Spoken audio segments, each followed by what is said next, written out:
Hello friends, आज के video में देखेंगे लैंग्वेज पेपर का प्रैक्टिस सेट 9। इससे पहले हमने 8 प्रैक्टिस सेट कर रखा है जो आपके बिहार बीपीएससी टीचर 2.0 के लिए अत्यंत महत्वपूर्ण है। अगर आप लैंग्वेज पेपर क्वालिफाई नहीं करते हो तो आपका बीपीएससी का मेरिट लिस्ट नहीं बनेगा।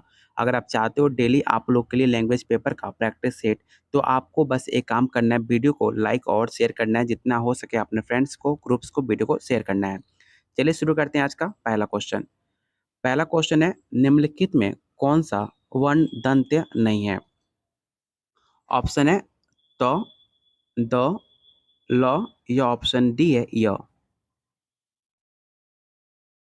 तो याद रखिएगा, जिन वर्णों का उच्चारण दांत की सहायता से होता है उन्हें दंत्य ध्वनियां कहते हैं। जैसे त, थ, ड, ध, न, ये सारे एग्जाम्पल आपके दंत्य से है। तो ऑप्शन आपका डी राइट आंसर हो जाएगा, क्योंकि आपको नहीं है बताना था। क्वेश्चन सेकंड कह रहा है, किसी की कही हुई बात को स्पष्ट करने के लिए वाक्य के अंत में किस चिन्ह का उपयोग करते हैं? काफ़ी इंपॉर्टेंट क्वेश्चन है। ध्यान से क्वेश्चन को पढ़िएगा और अच्छे से इसका राइट आंसर आप लोग बताइएगा। याद रखिएगा, किसी की कही हुई बात को स्पष्ट करने के लिए वाक्य के अंत में विवरण चिन्ह का उपयोग किया जाता है। विवरण चिन्ह कौन सा होता है? तो आप ये देखे होंगे, विवरण चिन्ह आपका यूज ऐसे होता है। तो इसका राइट आंसर ऑप्शन आपका डी हो जाएगा। क्वेश्चन थर्ड कह रहा है, निम्न में कौन सा शब्द अशुद्ध है? आपको बताना है कि इस 4 ऑप्शन में कौन सा ऐसा शब्द है जो अशुद्ध है।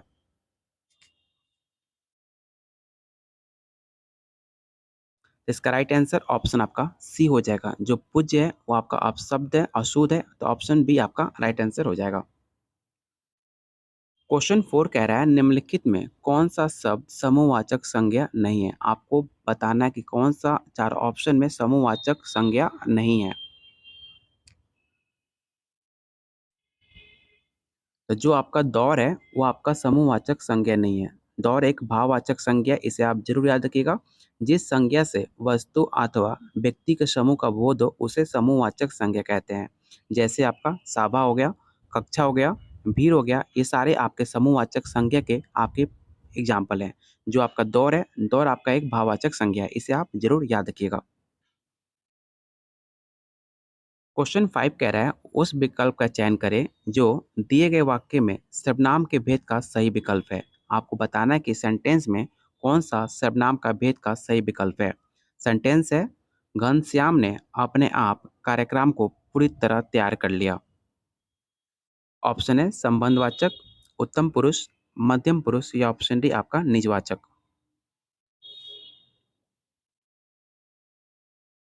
इसका राइट आंसर ऑप्शन आपका डी हो जाएगा। अपनेपन का बोध कराने वाले शब्द को निजवाचक सर्वनाम कहते हैं। तो ऑप्शन आपका डी राइट आंसर होगा।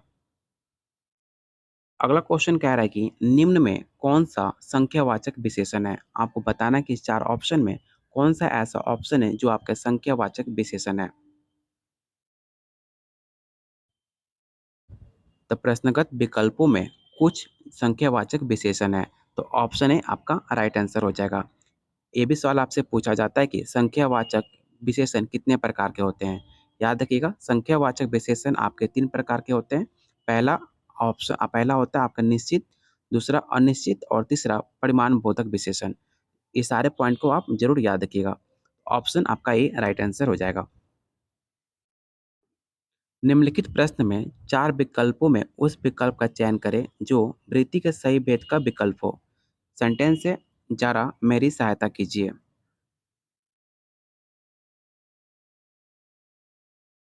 तो इसका राइट आंसर ऑप्शन आपका ए हो जाएगा। व्यर्थ का अर्थ होता है विधि संबंधी तात्पर्य अथवा क्रिया करने का भाव, उसे व्यर्थ कहते हैं। तो ऑप्शन ए आपका राइट आंसर होगा। अगला क्वेश्चन आपके एग्जाम के दृष्टिकोण से काफी इंपॉर्टेंट है। आपको सही पहचान करना कि सेंटेंस में कौन सा सेंटेंस अशुद्धि है। सेंटेंस है, तुम बड़े चालाक हो। आपको पहचान करना है कि इसमें कौन सी अशुद्धि है।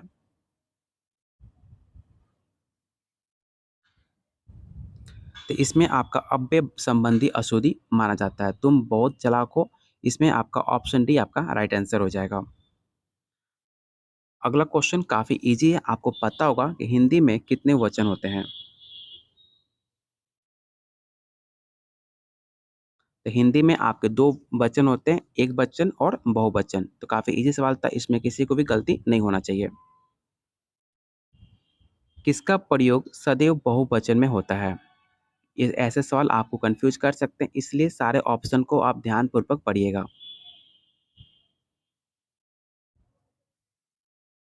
जो आपका दर्शन है, वो हमेशा आपका बहुवचन में प्रयोग किया जाता है। इसे आप ज़रूर याद रखिएगा, ऑप्शन ए आपका राइट आंसर हो जाएगा। क्वेश्चन 11 कह रहा है, "वो आई हो तो मेरी चिट्ठी उसे दे देना।" इसमें कौन-सा काल है, आपको पहचान करना है।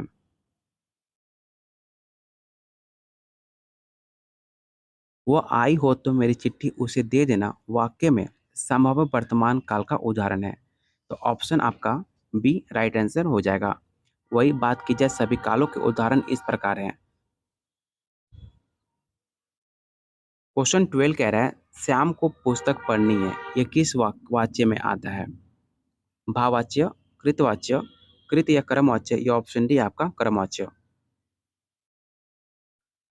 श्याम को पुस्तक पढ़नी है वाक्य में कर्मवाच्य आएगा। क्रिया के जिस रूपांतर में वाक्य में कर्म की प्रधानता का बोध हो, उसे कर्मवाच्य कहते हैं। इसे आप जरूर याद रखिएगा। ऑप्शन डी आपका राइट आंसर होगा। क्वेश्चन 13 कह रहा है, माता पिता अपने बच्चों के लिए कड़ी मेहनत करते हैं। आपको बताना है कि जो आपका के लिए है, उसमें कौन सा रेखांकित शब्द है, आपको पहचान करना है। इसका राइट आंसर ऑप्शन आपका बी हो जाएगा। निम्नलिखित में कौन सा शब्द तत्सम नहीं है? आपको बताना है कि इस 4 ऑप्शन में कौन सा ऐसा शब्द है जो आपका तत्सम नहीं है। तो इसका राइट आंसर ऑप्शन आपका बी हो जाएगा। जो पूप है, आपका एक तद्भव शब्द है, ना कि तत्सम शब्द है। तो ऑप्शन आपका बी राइट आंसर हो जाएगा। वही बात कीजिए पूप की, तो जो आपका पुष्प होता है, वो आपका तत्सम शब्द है। तो इसका राइट आंसर ऑप्शन आपका बी हो जाएगा। पूप एक तद्भव है, ना कि तत्सम है। निम्नलिखित शब्दों में तद्भव शब्द को पहचानिए। आपको बताना है कि इस 4 ऑप्शन में कौन सा ऐसा ऑप्शन है जो आपका तद्भव है।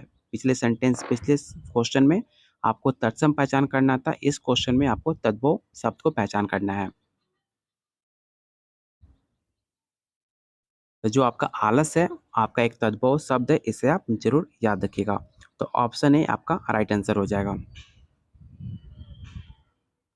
निम्नलिखित में कौन-सा शब्द विदेशी नहीं है? आपको पहचान करना है कि इस 4 ऑप्शन में कौन-सा ऐसा ऑप्शन है जो आपका विदेशी नहीं है।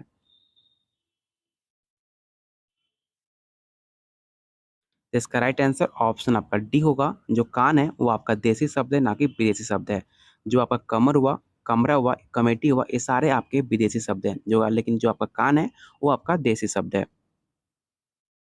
अगला क्वेश्चन आपको कन्फ्यूज़ कर सकता है। आपको बताना है कि रेलगाड़ी शब्द कैसा है? तद्भव है, तत्सम है, देशज है, या ऑप्शन डी आपका संकर है।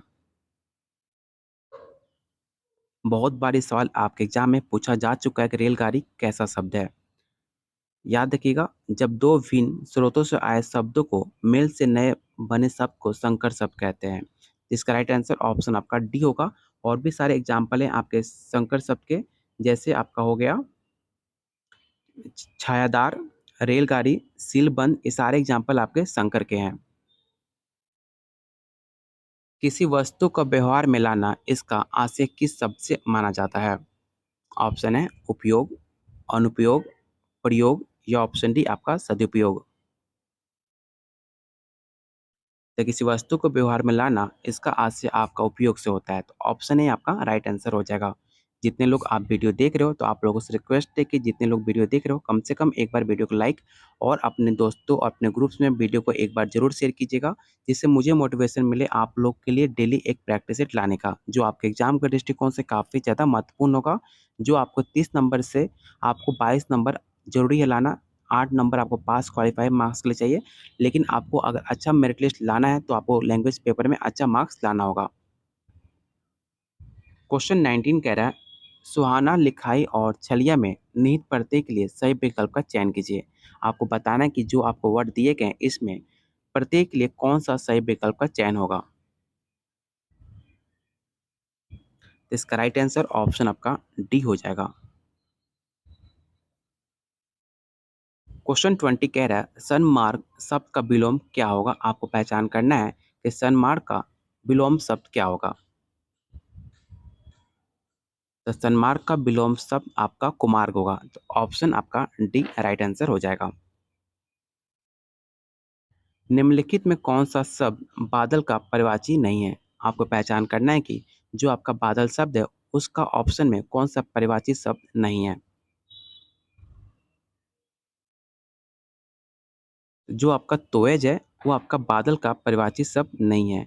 ये कमल का पर्यायवाची शब्द होता है आपका तोयज। इसे भी आप जरूर याद रखिएगा। तो ऑप्शन आपका बी राइट आंसर हो जाएगा। प्रमथ स्वेच्छाचारी का अनेकार्थी शब्द क्या होगा? इसका राइट आंसर ऑप्शन आपका ए हो जाएगा। क्वेश्चन 23 कह रहा है कुल कुल शब्द युग्म का सही अर्थ भेद का चयन कीजिए। आपको बताना है कि कुल कुल शब्द का सही अर्थ क्या होगा। तो कुल कुल शब्द का युग्म का सही अर्थ सब वंश होगा। शेष सभी विकल्प आपके गलत हैं। इस हिसाब से इसका राइट आंसर ऑप्शन आपका डी हो जाएगा। क्वेश्चन 24 कह रहा है युग्म शब्द का कौन सा जोड़ा सही है? आपको पहचान करना है कि इनमें चार ऑप्शन में कौन सा जोड़ा आपका सही है। तो दिए गए विकल्पों में अचल अचला युग्म शब्द की जोड़ी सही है। अचल का अर्थ होता है स्तर तथा अचला का अर्थ होता है पृथ्वी। तो इसका राइट आंसर ऑप्शन आपका सी हो जाएगा। अचल मतलब क्या होता है? तो स्थिर होता है। ठीक है, इसे आप जरूर याद रखिएगा, आपके एग्जाम में पूछा जा चुका है। वहीं बात की जाए अचला की, तो अचला का मतलब आपका पृथ्वी होता है। इसे भी आप जरूर याद रखिएगा। इस हिसाब से इसका राइट आंसर ऑप्शन आपका सी हो जाएगा। क्वेश्चन 25 कह रहा है अत्याचार का सही संधि विच्छेद क्या होगा? काफी इजी सवाल है, आपको पता होना चाहिए अत्याचार का सही संधि विच्छेद क्या होगा। इसका राइट आंसर ऑप्शन आपका सी होगा। अत्याचार का सही संधि विच्छेद अति प्लस आचार होगा। तो ऑप्शन आपका सी राइट आंसर होगा। आज का लास्ट क्वेश्चन रहेगा, आपको बताना है कि सत सही किस समास का उदाहरण है। तो जिस समास का पूर्व पद संख्यावाचक होता है उसे द्विगु समास कहते हैं। जैसे सतसई, त्रिलोक, चौराहा, ये सारे एग्जाम्पल आपके किसके हैं? तो आपके द्विगु के हैं। तो ऑप्शन आपका डी राइट आंसर हो जाएगा। याद रखिएगा, जिस समास का पूर्व पद संख्यावाचक होता है उसे द्विगु समास कहते हैं। डेफिनेशन आपको पता होना चाहिए, आसानी से उसके बाद आप समास को पहचान सकते हैं। आज के प्रैक्टिस सेट में मैंने टोटल 26 क्वेश्चन कराया। आपको कमेंट बॉक्स में बताना है कि आपने टोटल नंबर ऑफ क्वेश्चन में कितने आपने सही अटेम्प्ट करे। आउट ऑफ 26 कितने आपने सही अटेम्प्ट करे आंसर आप लोग कमेंट बॉक्स में जरूर बताइएगा। इससे आपको आइडिया लगेगा कि आपकी तैयारी कैसे चल रही है। अगर आप अच्छा मार्क्स कर रहे हो तो आपकी तैयारी काफ़ी अच्छी चल रही है। अगर आप आउट ऑफ 26 में 10 से अगर आप नंबर कम ला रहे हो तो आपको और ज़्यादा मेहनत करने की ज़रूरत है।